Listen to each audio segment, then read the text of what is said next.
come to hear my story. Pick through my bones. My story was taken from me. My story was grabbed by the neck and dragged through blood and dirt and up here. I didn't even want to join the army. My excuse was worse than the rest of the lads from my village. I didn't have a bad knee like my brother, or young Burns to feed like my cousin. Didn't help with the kirk. Didn't own any land. So they put an arm around me and said I wanted to fight for Scotland and the Covenant, for all of us. To make us proud, they said. As if I'd never done a good thing in all my days to make them proud. I wanted to say no. You couldn't say no. Couldn't say no to Kirk. There isn't much where I come from, see, only hills and cows and sheep. From the start of the year to the end, you'd barely see 50 people, no one in sight in all the world. I didn't know a thing of the world. Thousands and thousands came to fight from all over Scotland. Useless lads like me, useless lads who'd not done well, who were surplus to requirements. I didn't want them to think me scared, so I said yes in the end and I shook their hand. Almost all of them are dead now. A few of them are here. It was as if a great hammer came down from the sky and smashed us to pieces. If you weren't killed, you were thrown to the four winds. I suppose you want to hear about the fight? That's why you've come here. We didn't have a clue what we were meant to do. Didn't have a clue what were going on that day. Only shouts and cries, go this way, go that. There was so much noise with the crying and guns and more cries, go this way, go that. The noise got worse and worse. And smoke, go this way, then that. There was no way to make sense of it with all the smoke and noise. And before sense came, the English fired at us. Suddenly there they were, charging at us. We rushed down the hill into horses and guns and swords and...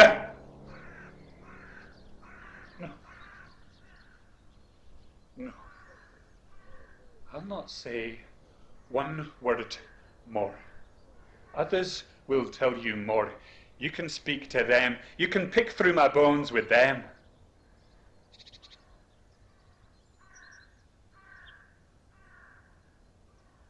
The hammer came down. Smash! Exhausted and starved, we could barely walk another step. They even shot the lads who were too tired to walk. So they just lay down, shot in the ground where they lay in the dirt. Others died of cold and flux. All crammed on top of each other, stinking of piss and shit and death. And so cold. No. I'll not say one word more.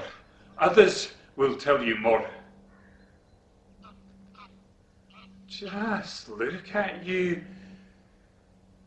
You look so well. You have nae got a clue of what it were like for us back then, digging this great drain up to our knees in water for most of the day, splashed by mud from the spade. Many days the mist grew so thick you could nae see more than a few yards. Other days it rained and rained, and before long the floods came down on us.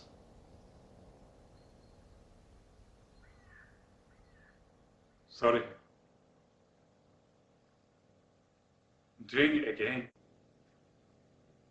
Telling you the story before it was meant to be told. Get back to work. I knew it would be you. If only you worked as hard as you taught, this work would be long since done. Go on, sweep the floor. Over there. Come on. Over there.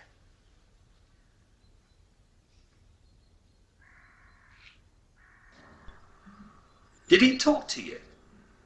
He did, didn't he? I've never known a man who talks as much as that one. Oh, I can see what he's done. He's made you feel sorry for him. Don't. Only feel sad for him if you feel sad for the rest of us. Just look at you, sitting there, clean and calm. You haven't a clue what it was like for us. Because this land was soaked in blood back then. The damage and the wounds were still raw. Are you still there? I told you to get back to work. Now. Stop. Don't take his side. I can see he's got you on his side. Well, stop it now, please. Nobody dreamed that this great breach would be made through the land. It began with talk. Nothing but talk. Talking for talking's sake. That rabble of Parliament talking and talking and talking. Nonsense half the time. Somehow that turned into either you're for Parliament or the King. Parliament or the King. Before long, they forced us all to make a choice. Parliament or the King. The godly or the Pope. Heaven or hell. Black or white. Before long, the King fled and raised his arms. Before long, it became a bloody, tearing, endless fight. Nobody thought it would come to this when they set out their words, disagreements. I didn't want to fight. None of us did. I'm a carpenter. I'm a craftsman, you see. I always loved to make things with my hands. I wouldn't have dreamt back then that I'd live by the sword and the gun. Always messing around with offcuts of wood, bits of string. The quiet boy in the corner, that was me. That's where I'd be found. I couldn't fight to save my life until the war descended on us. The only thing I ever wanted in life was my tools and a good piece of wood to work. Not this. Anything but this. Master Moore. I looked across the field, and all I saw was the dead sticking up out of the mud, except you could hear the wails and groans of the not yet dead. Scotsmen mainly. They fought with us that day. The King ripped them all to shreds. Finally, it seemed that there was no more blood left to spill. We returned to our lives. I'd forgotten what it was like to have peace, my tools, and a good piece of wood to work. It doesn't matter what side you're on then, holding a good piece of wood, thinking how the work should be done. It doesn't make sense. They turned to find us in the end. Even less that they came here. After all the blood and tears, they wanted to take it all away from us. Everything that we'd fought for. They even wanted to bring back the King's son. They deserved to burn in hell for what they did, rising up against God's will, dragging us back to the war. Cromwell ripped out their hearts. The wretched lot of them, mouthy and rude they are, lazy as hell, always causing trouble. A more useless bunch of men you wouldn't find on God's earth. And just look at him. Anything to get out of work. Look. I told you to get back to work!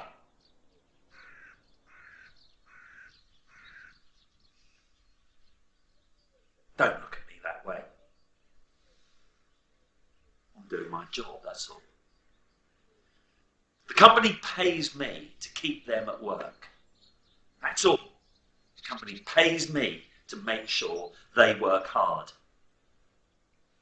And the pay's good for a man like me. Can you promise me one thing? Whatever you hear this day, remember all of us who died in the war, not just them. Because if we'd lost that fight, if we'd lost that day, it would be me and you who'd be down in that stinking drain instead of them. We'd be in the cold and the mud. None of us wanted this breach in our land. None of us wanted heaven or hell, black or white. None of us.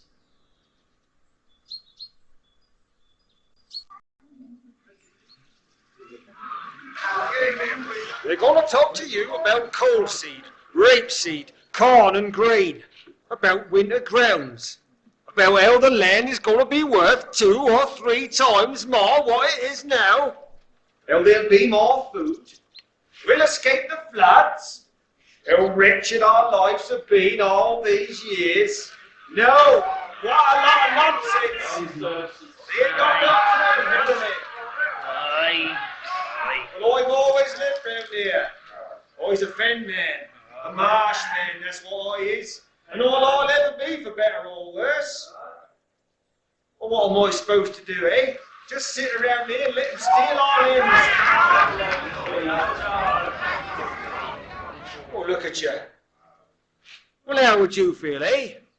If someone came to your land and said they were going to take it away, buy you from your cattle, take away the land where you feed your family. How would you feel, eh? Terrible. I know you look at me and you think he's wretched, he's wild, he don't matter. But that's just the same for me, you know.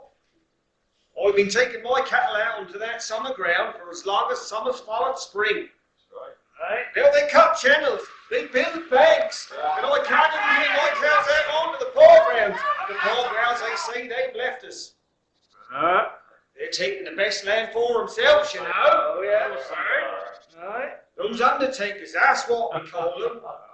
Up there in London, chattering and babbling away, telling us what's good, what's bad. None of them come from round here. How come they think they knows what's good for us, eh?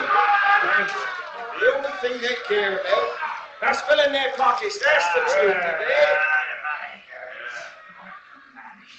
Well, I'm out there on the fen and the flood stretch out as far as the eye can see. I feel like I's king of the world. Nobody can tell me what to do. Nobody. Nobody knows. If they tried, they'd sure to drown those uplanders. They ain't got no clue how to get around the fen. No clue. All I have are my lines and my nets and what I know's in my head. Us fen folk, we know where the birds rise and where the fish hide, where the ground's hard and where it's too soft to go, just by the way it looks. The fen, that talks to us, you know. The fen? That tells us things. They chatter and babble away. I'd rather keep out of all that talk. Well, I'd rather not be here stuck in this room with you. I ain't got no choice. There's things I've got to tell you, things I need to say. Besides, that ain't bad work what I do. I can earn more from a few days fishing and fowling than if I work for them for weeks. My family ain't going to starve. There's always more birds to net, more fish to catch. They threaten to send us to jail, you know. No. If we cut their drains and cut their banks, but you explain to me, please, what we're supposed to do, eh? Allow our cattle to starve? Allow our families to starve with them? No, it ain't right. Right. No. Boy, when I'm out there on that fen, an ocean of sedge and grass, sweet and rich, boy, that's the best grazing land in all of England, I tell you.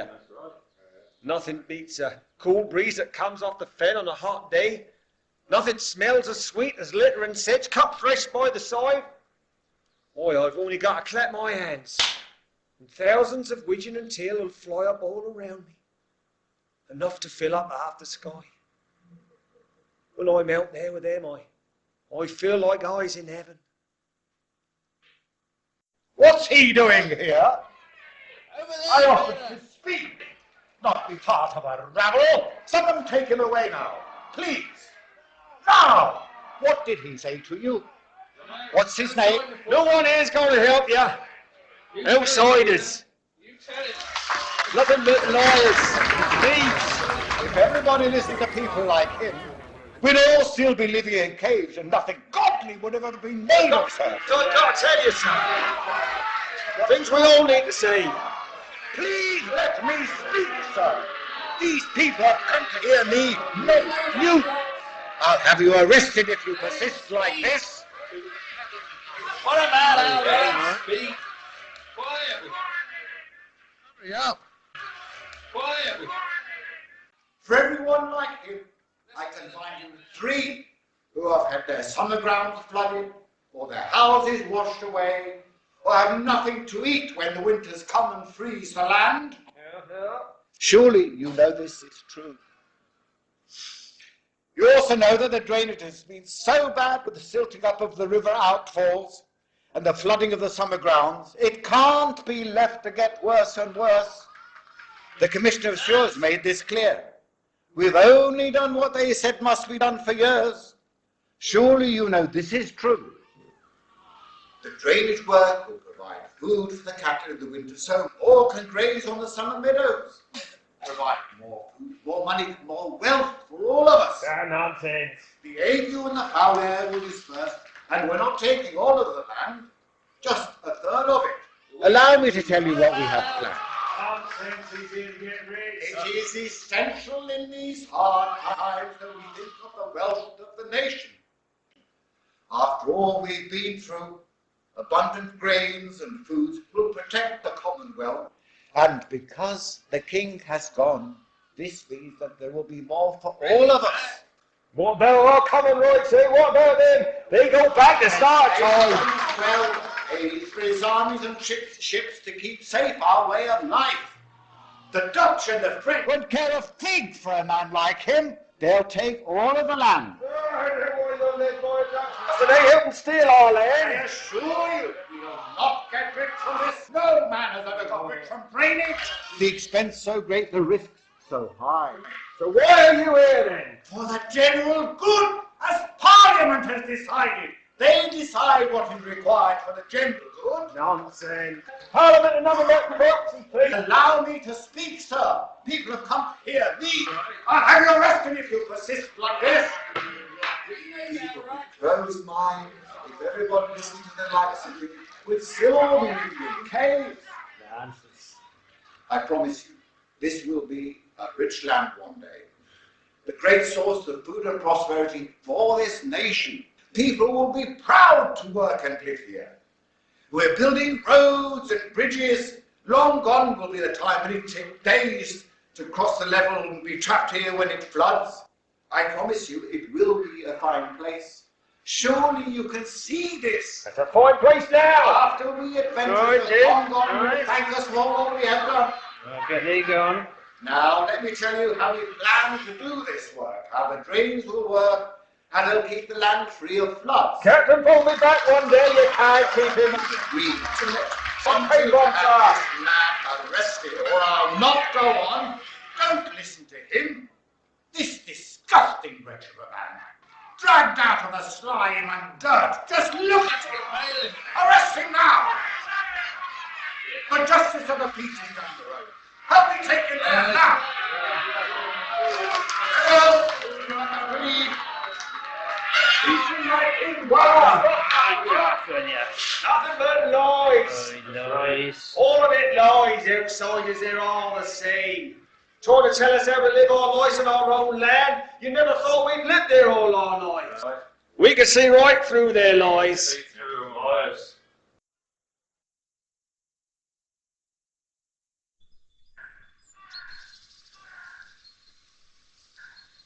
Sorry. Forgot you were here. Forgot you've come to hear my story. A guard told us to wait in a line. Only the hale and hearty without children or wives, he said. After all we'd been through, not one of us was either hale or hearty. Closer to half dead. Everyone stood up, mind. Wherever they wanted us to go. Could nae have been worse than where we were. Drainage works, they said, but if they planned to send us to hell, it could nae have been worse than where we were. So we stood in a line, propping each other up to stand hale and hearty, but clearly wretched as hell. You could tell by the way he looked at us, disgusted at the sight of us he was, the gentleman who'd come to take us here. He picked us by tapping our shoulders with a cane, then walked off without a word said. The following day, they marched us off. A rumour spread we were to be transported to the New World. Another rumour spread we were to be transported to the mines, and dig beneath the earth.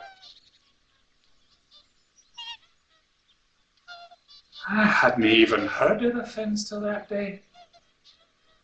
Didn't know a place could be so dull and flat. Hundreds of men were stretched out in this great cut in the earth. I'd never seen such a sight. As many men as are on me and all working on the drains, digging and shifting water and mud. Miles and miles of it. And whirligigs and planks and ropes and barrows and shouting and talking and everyone covered in stinking mud.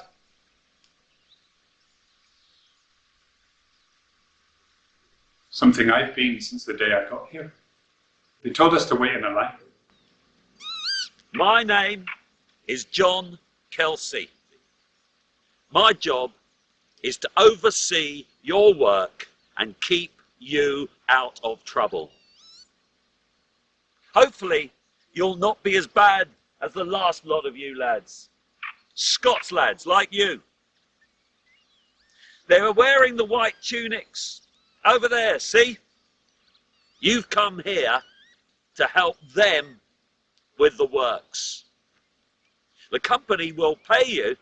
You'll be put in lodgings and all will be perfect. As long as you work. That's why you're here.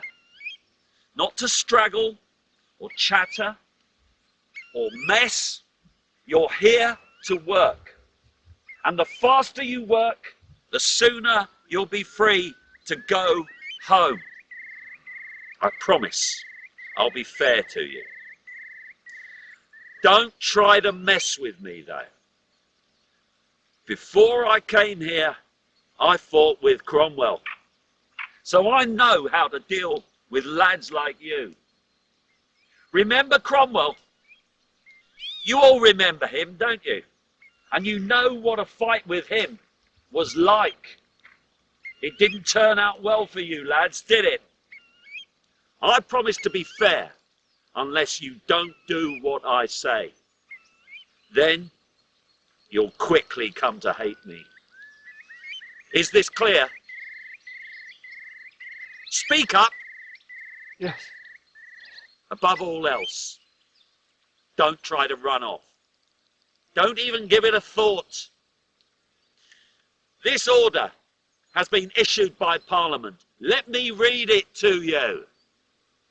That such Scots prisoners who have been placed or disposed of by the Parliament or Council of State or by their authority or by any of the officers of the army as have or shall run away from the places where they are so disposed or go into Scotland without leave or licence had from the Parliament or authority under the Parliament shall suffer death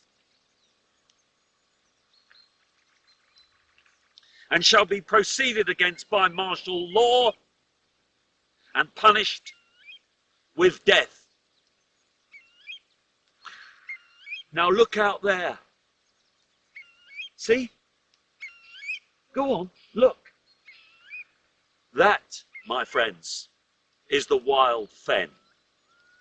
It might look fine standing here, but believe me, it's a hellish place. Try to walk out into the fen and you're sure to get lost. And you'll find the ground sinking beneath you, up to your waist. Or you'll fall through a floating bed of reeds that has deep, stinking cold water. Or you'll think you've found a way out until you meet the next mire and sink down, and the next, and the next. And the next mire will bar your way.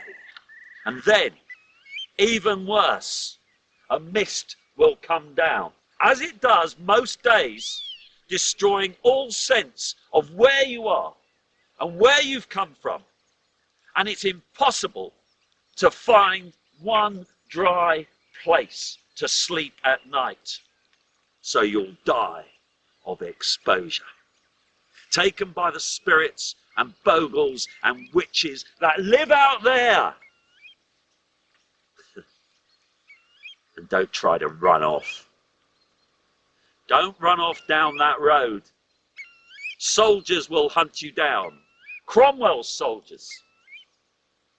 A band of them are nearby, and they, believe me, will hunt you down. They're ready to come down here if there's any trouble. Have I made this clear? Yes. You only need to have one thought in your head. To do as I say. Work as hard as you can, then you will be fine. Is that clear? Yes. Oh, and one more thing. Never pay heed to the people who live round here.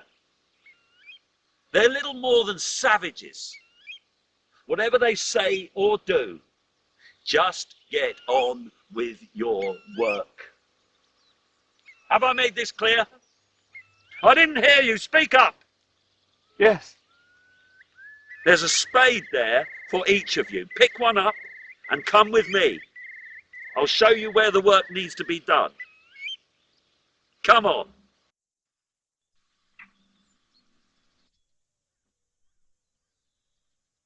So we worked from dawn to dusk. We just knew how to work hard on a farm, but not like this.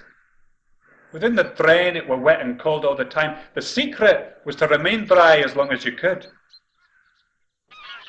On the first day here, I slipped off the plank and fell in the water. Soaked. It took days to get dry. If you worked too close to the next man, you get splashed again and again by his spade. But if you stood too far off, no one would be there to grab you if you fell. The clothes they gave us took days to get dry. If you fell in and you got soaked right through, we tried to hang them up at night, but they were almost as wet the next day. The air was so damp. But the planks and the banks were so slippery, it were almost impossible not to fall. We were sent down to dig out the big drains at first and shift mud onto the high bank with barrow and bucket. I preferred digging. It was harder work, but there was less chance you'd fall in and get soaked right through. Some days it were too wet to dig. Instead we worked at the top, shifting the mud, blasted by the wind and the rain so hard it blew you off your feet. Sometimes the bank would slip and try to bury us alive. You'd have to scramble away as fast as you could. After the mud gets so thick around your legs, you just can't move.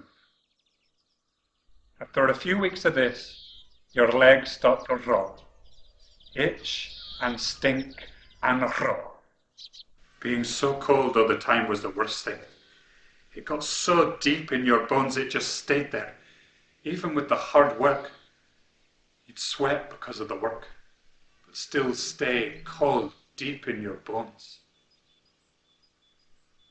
They throb with the pain of the cold. Sorry. I can see you're bored with this. Just to say, it were hell, complete hell. Brutal, wet and cold. Hell. Imagine the wettest and coldest you've ever been in your life.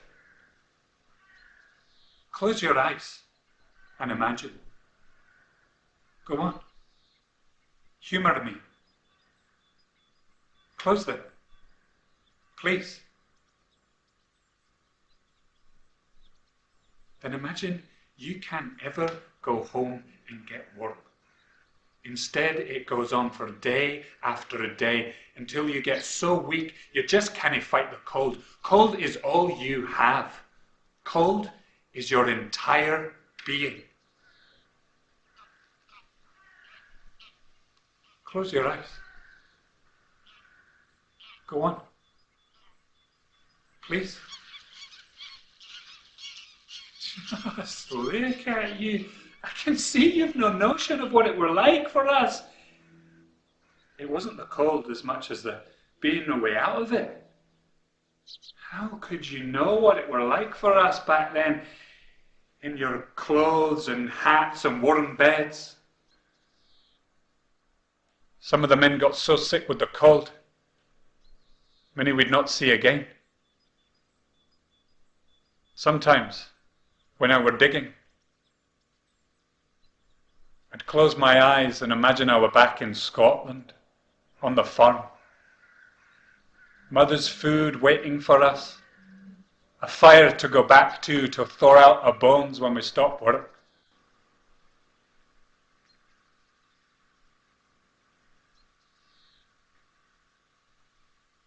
I'd close my eyes, try to think of home.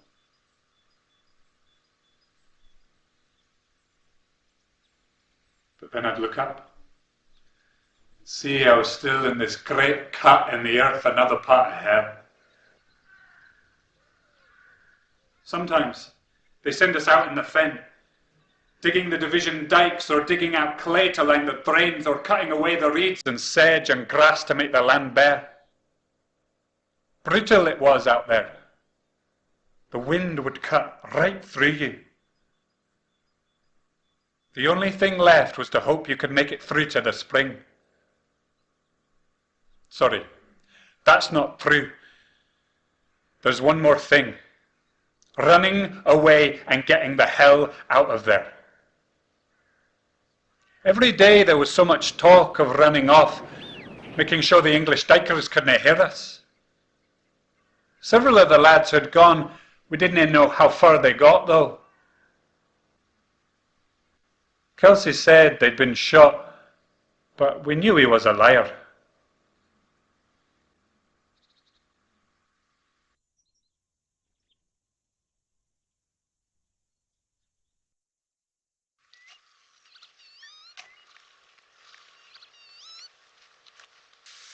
Stop! Stop now, I say! If you put a damn drain there, how am I going to get my cattle out onto their grounds? Well, what good is my land if I can't get my cattle out onto it? Stop now, sir, or I wring your neck. We just do what we're told. Do as I tell you and stop, I said. We've no choice. You want to go back to Scotland? Go back there and ruin your own land. We can't go back. They told us if we try to run off, we'll be put to death. Well, I only want to talk to you. They can't see the reeds are in way. Look at you. You're a soldier, ain't you? Soldiers are supposed to fight. There's a lot more of you than there is of them. Well, we'll help you fight. I'll not talk to you. There ain't nothing wrong with us. That's them that's wrong. You're a coward. That's what you is, a coward. Leave me alone. You want to get the hell out of here? You don't belong here. It's taken a long time, but the Scots have delivered in the end. The company wants them to move on to the division dikes. Secure against the floods here, then move the work. Well, my there. instructions are to keep them here, so Cornelius The has said... company decides what we do next. Without the company, there are no works. It is essential to have this work done by spring so that we can move on to the division dikes. Funds will run out if we fail to get more done. The Scots have to get more done. They cannot work any harder. They're already working from dawn to dusk. Anyone can work hard. And look at that man there. He appears to be idle. Why is he not at work? He's only fit for light work. He's distracting the rest of the men. The digging's stopped. I allow them short breaks. So, more work can be done. Cut down on their breaks, do whatever needs to be done. Any more escapes? No, but some are sick. Any deaths? 3 men have died. Found by the men or the landlord? The landlord. So the others don't know? No. Better to keep it that way. The last thing we need now is any kind of insurrection or running away of the men. And the muster must be with me by the end of the week. See that you do this for your own sake. I'll make sure. Remember, it was me who chose to hire you. The company, however, has expressed its concern about the number of Scots prisoners who've run away. We need to make sure no more are lost. For your own sake. I'm only telling you this so you know you can take more care.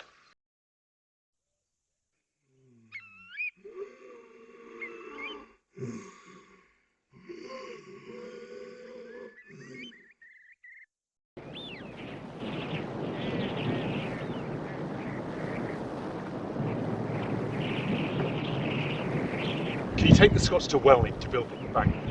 They've work to do here. That delayed the work here. The North Bank's grown weak. The floods over there will stop the work here. Did Hammond tell you? Any breach up there will stop all the work. Hammond needs to know. Now, I control the day-to-day There are work. English dikers up there. Why can't they do the I work? prefer not to use them. Why?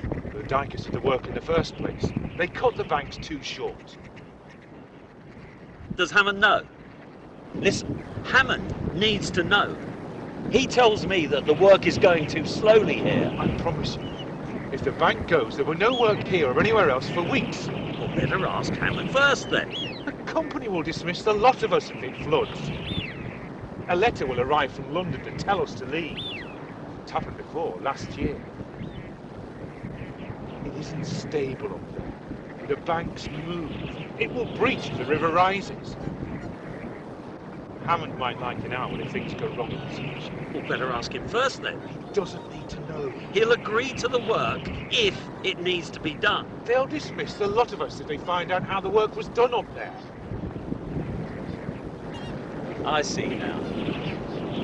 You're risking my work for your own sake. For all our sakes. Is this just to cut costs? The contractors failed to do the work as they were told. Surely it's your job to check their work. You just brought in your friends to cut costs, didn't you? I didn't come here to argue with you. I only need them there for a few days. Hammond will not be back till after. He still expects progress on the work here. Listen to me. Don't spoil things for me. I need this work. You didn't fight in the war, did you? No. During the war, when I was up north, my workshop was burned down. And when I got back, everything was gone. My brother was killed. My son is missing. God only knows where he is now. God willing, he will come back soon. But I need to set things right so when he does come back. So do what I ask for your own sake. Listen to me, John. The only thing that works is to tell the likes of Hammond what they want to hear and then carry on and do what needs to be done. They'll forgive you, but the moment things go wrong, it'll be our fault, not theirs. I only need them for a few days. Moving them up there means we're going to have to move the guards. The guards won't care. But they'll argue and talk. And giving the Scots the worst work makes them angry. The work up there is no worse than the work here. But moving them means there's more chance of them running off. At least they're familiar with things here. Any more lost will be seen as my fault. I want you to move them up to the North Bank. Blame me if it goes wrong. I control the day-to-day work. And I control the Scots. The river won't wait for this. We have to move them up there now. Without my help, you'll not stay on the works for long. So get them up there. Now.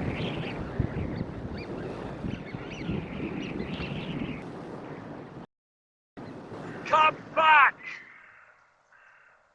Come back now, I said! Did you hear me?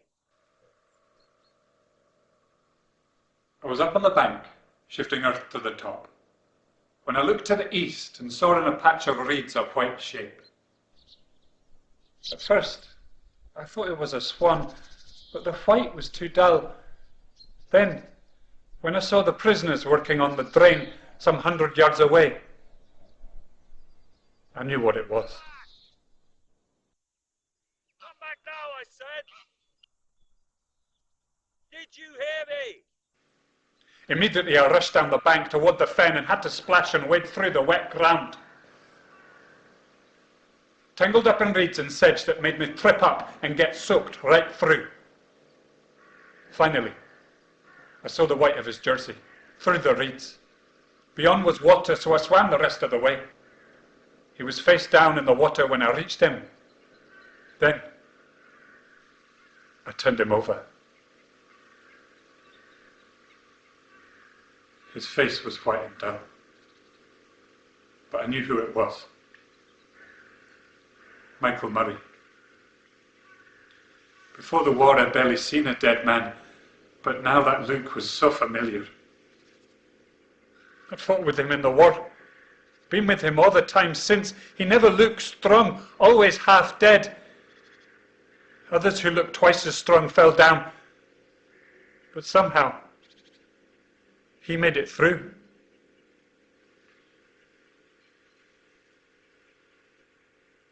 I remember talking to him before the battle. The last one I talked to before the first shots. He told me he lived on a farm only 50 or so miles from me. We'll be back there soon, he said. Only a few days ago he'd talk about running away, but everyone talked about this from time to time. Somehow, I pulled him out of the mere and dragged him back to the bank. It took the best part of an hour to drag him the 200 yards.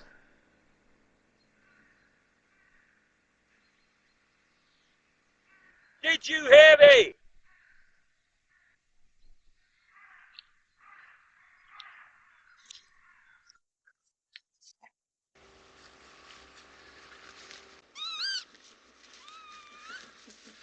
What the hell do you think you were doing?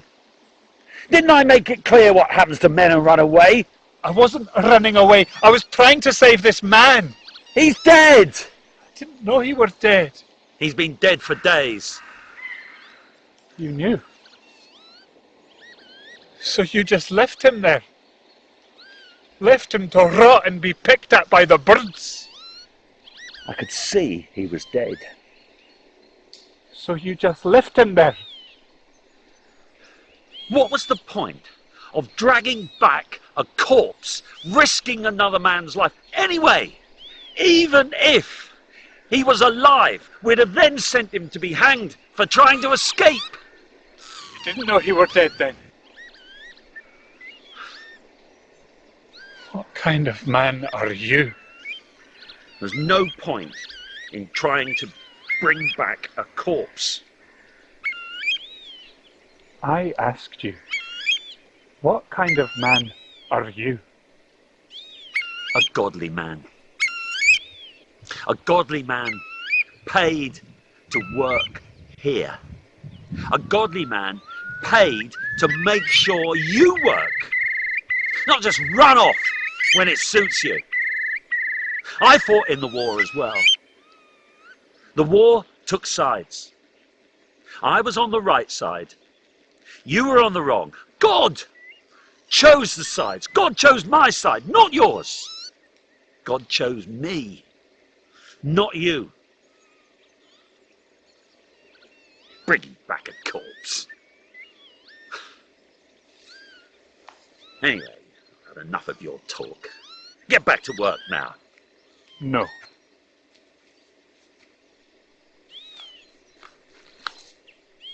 What did you say? I'll not work. You'll do as I say. Until we bury him. With the service. We'll not work. We? The others will feel the same when I tell them. Michael Murray was with us for years, right from the start, before the fight.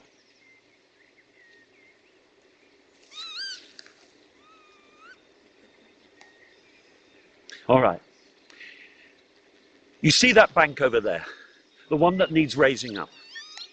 You can bury him there. Half an hour you've got. And hear me.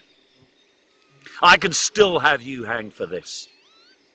Say your ungodly prayers over his corpse. He'll go to hell along with the rest of you. Half an hour, that's all.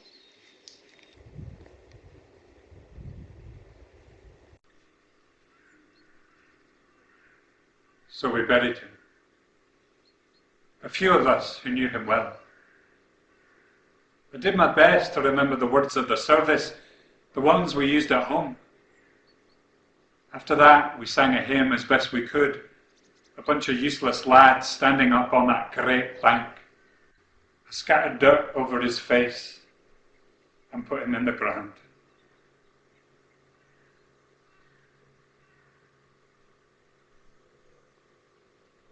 He still might be there for all we know. I decided then to make my own escape. Not to rush off, but to be careful and plan the best way. From high on the bank I could see how the fenmen moved about. Some parts they walked, others they used a small boat to move up small creeks. Other parts where it were thick in reeds, they didn't ever go. Slowly I built up a map in my mind and tried to work out a safe path. I didn't tell a soul what were on my mind. I couldn't trust them with Kelsey there. Finally, I thought I could see a way out. I escaped when it were near dusk and the day's work were coming to its end. Enough light was left to make my way down through the meadows. I carried a stick like I'd seen the fenmen do, checking how deep it was, how soft the ground. I'd only go far enough to get out of sight. Then, early in the morning, I'd try to make my way to the high ground and make my way from there. I'd noticed the swan's nest from the bank, raised up by a small channel, and by the light of the moon I found it. I broke off the stems of the reeds and covered the nest in them, then covered myself up in more reeds to keep out of sight.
Hey, Scotsman!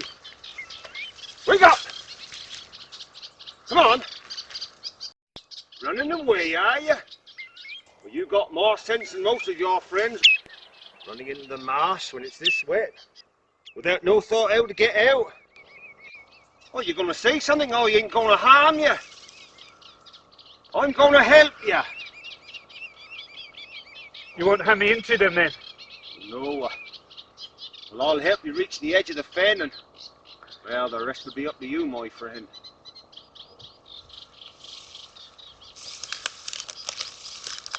Did you say you'd help? I'll help you.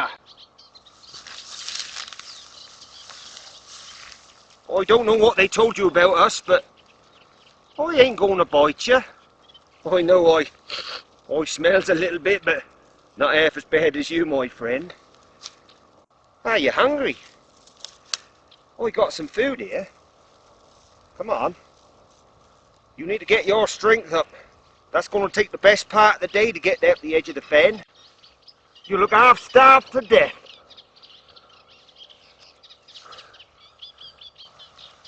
Heading home, are you? God willing. Scotland, eh? Scotland, where you're from? What's that like then, eh? I bet it ain't like the Fens. Nothing's like my Fens, you know. Oh, I've been told that Scotland's got great hills. Immense hills. Yes.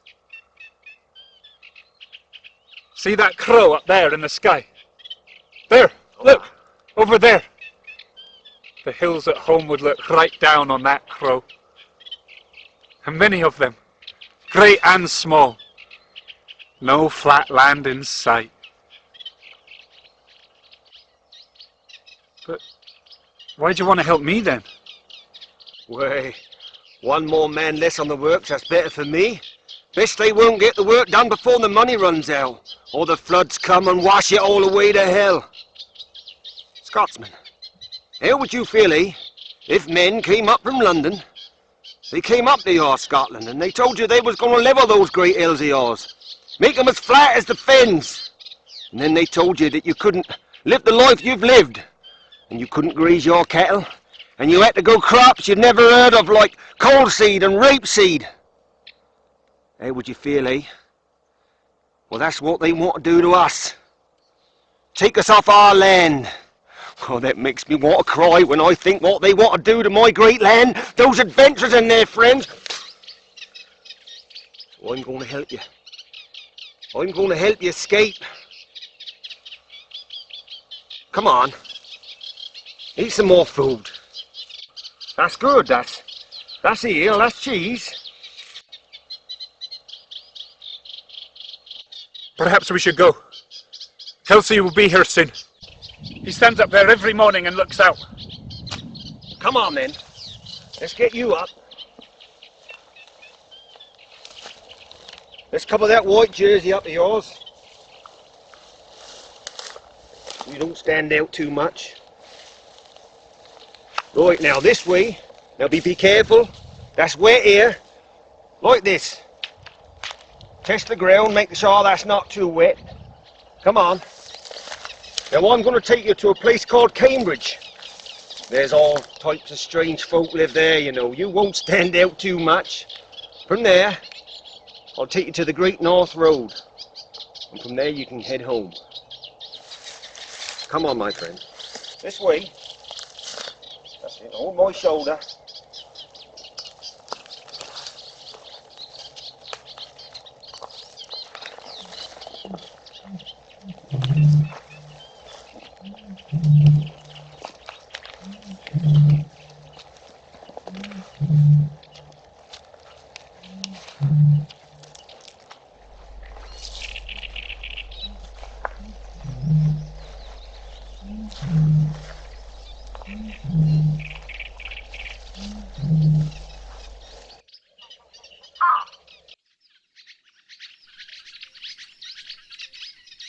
He let me off at the edge of the fens.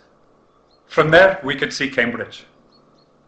I decided to wait till it were dark and found a place to sleep in a barn. Found a few eggs in there to eat and some straw to make a bed. Hundreds of miles were left to go, but I felt I'd done the worst of it. During that night, I dreamt of home. The first time I'd done so for months. The old house. My mother was still looking out for me, even though it had been so long. I imagined the look on her face when I walked through the door. Surely she thinks me long dead by now. I'll open the door and imagine it. The look on her face.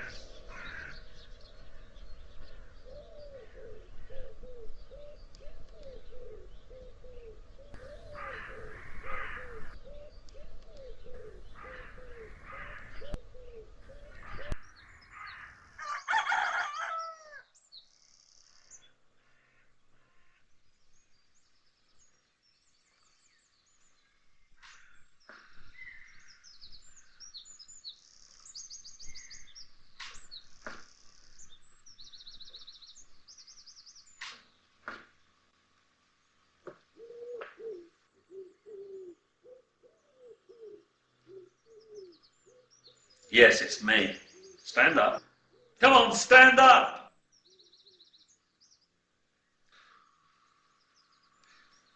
Didn't I tell you to not even think of running away? Didn't I say that? Yes. What else did I say? I don't know. On the first day you saw me. To work hard. What else? I don't know. If any of the Scottish prisoners is found to have run away, he will be sentenced to death without mercy. Remember now, do you? Yes. So why run away? Perhaps you want to die. No. I've known a few men who hoped to die during the war. Normally, they got their wish once they had that thought in their heads. It's lucky for you it's me who found you, not the soldiers. I understand lads like you. I've spent all my life with lads like you. You know what? The English lads, they're just like you. I didn't think it would be you, though. You're not one of the bad ones. But it is you. Was it your friend who set you off? The one you found dead? I should hand you in right now, of course. A company of soldiers is just down the road. Look at me! You're just a bag of bones. There's nothing left of you. Lads like you, putting you to death. What good comes of it? I asked you a question. What good comes? No good. Useless lads like you.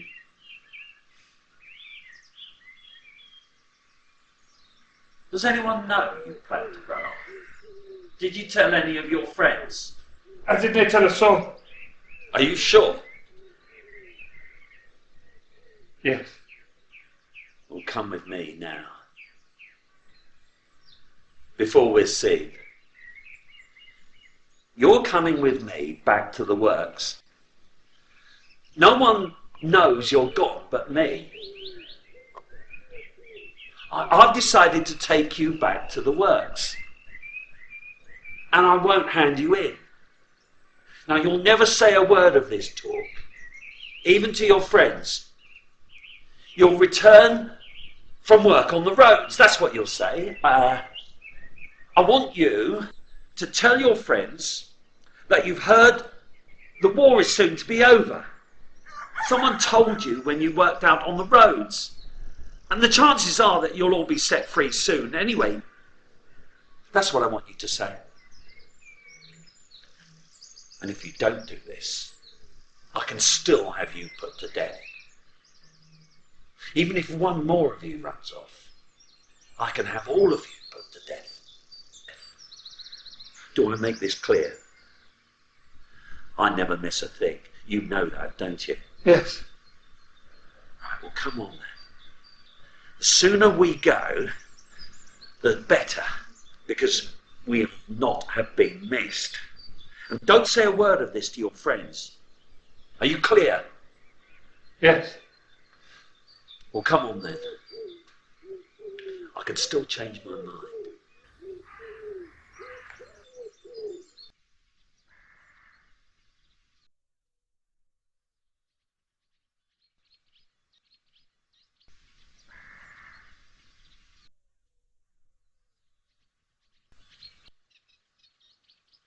So, no more Scots gone from the works. None, sir, not one. Good, you've done well. Sometimes I felt there's not a single person on God's earth who wasn't against these works, but then I look out and see what we've done in such a short time. It almost seems that we can see an end to the work. We expect the new river to run by the end of the month. Eventually, they'll thank us for these works. Yeah, after we're long gone. Did what he said. I didn't know if it was true or more of his lies, but I had no choice. No one else ran away. Even the thought of being free calmed everyone down. Summer came at last. The Fens were not such a bad place in the summer with the cold gone. Apart from the mosquitoes and flies, but that were no worse than Scotland. I remember there were times when life was not so bad. Sitting on the high bank we'd built, a band of us. The talk was good, we had a few laughs. The first time I'd laughed since before the battle. Close to a lifetime back. We even sang some of the old songs from Scotland. From there we could look out on the works and across the great ocean of grass and reeds as far as the eye could see. Something about it made me think of home. Not the place, but the quiet on the top. It could not look less like Scotland, man, these great flat lands. One of the lads stood up and looked down the great bank and the great drain and cried out, "We built this, lads! We built this with our bare hands!" "Get down," we cried back. It was true what he said. It almost seemed beyond belief we'd done such a thing.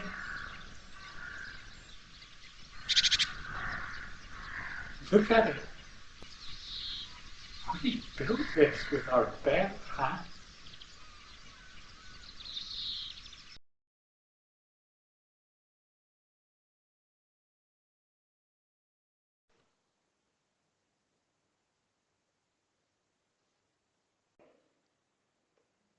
You wanted to see me?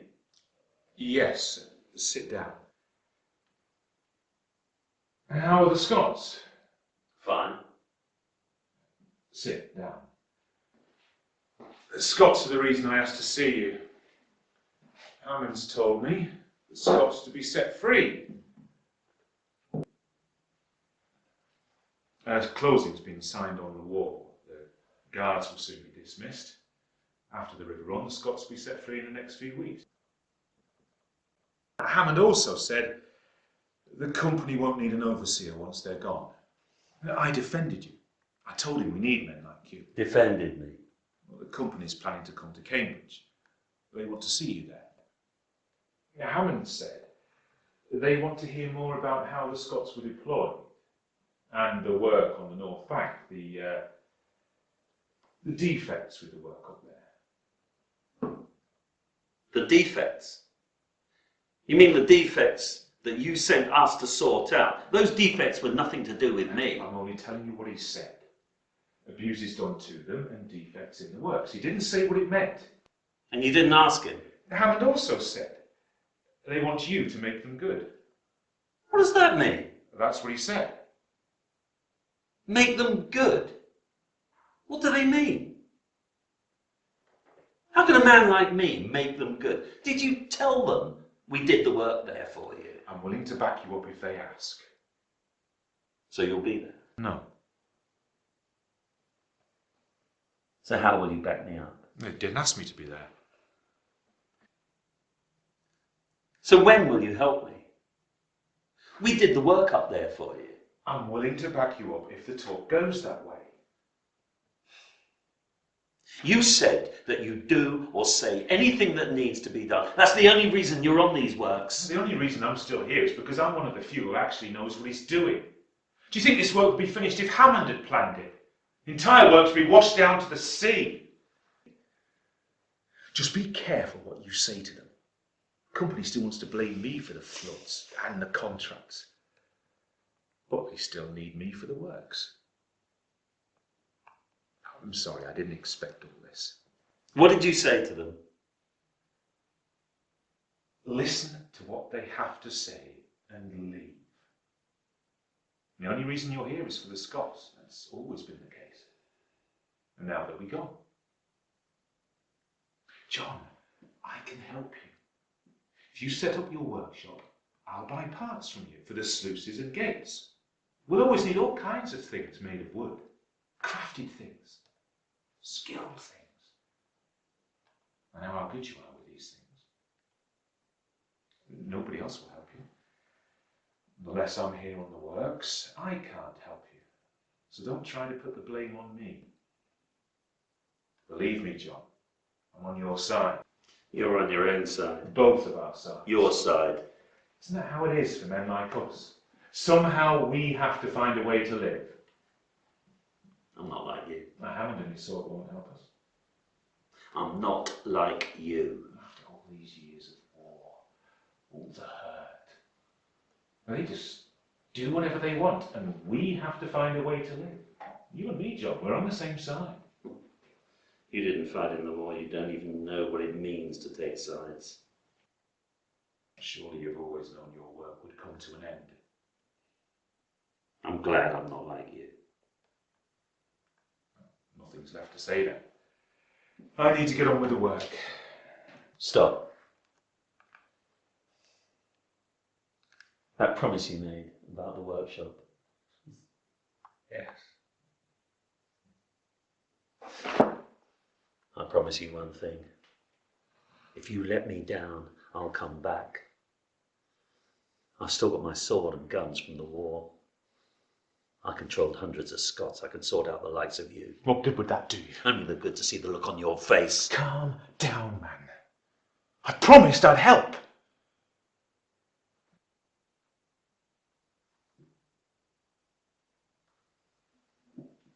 Perhaps the Scots deserve to be set free after all they've been through.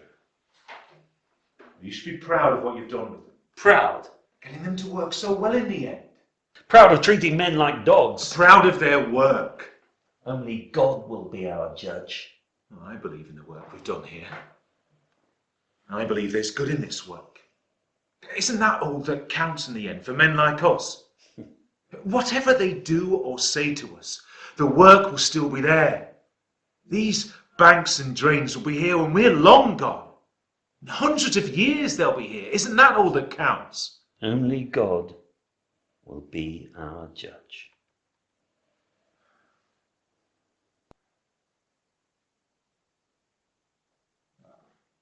I promise I'll do what I can to help you. Now, I have to leave.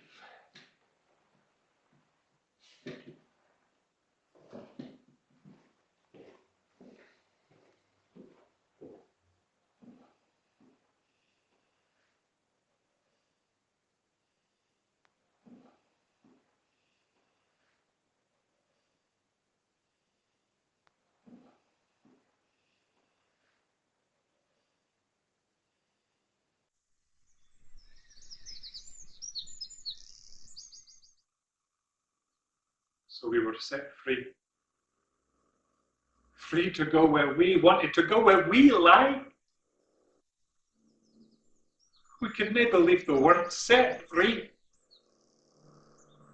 Many men chose to stay on the works, work with the English dikers.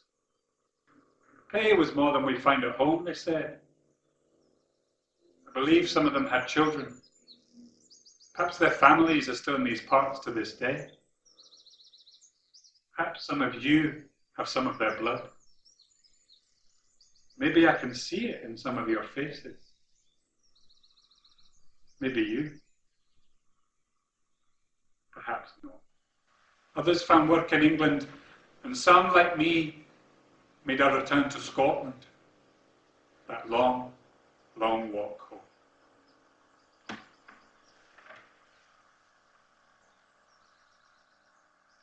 Before I leave you to your lives, I have one more thing to say. Remember, please, the thousands of men who died in battles, in marches, in prisons, on these trains, English as well as Scots. Also the thousands of men who dug out the rest of the drains, the hundreds of miles of them. Poor men, forgotten men, even though their work lies all around you, keeps you from the floods. Also, the common men who lost their ground. Remember them, please.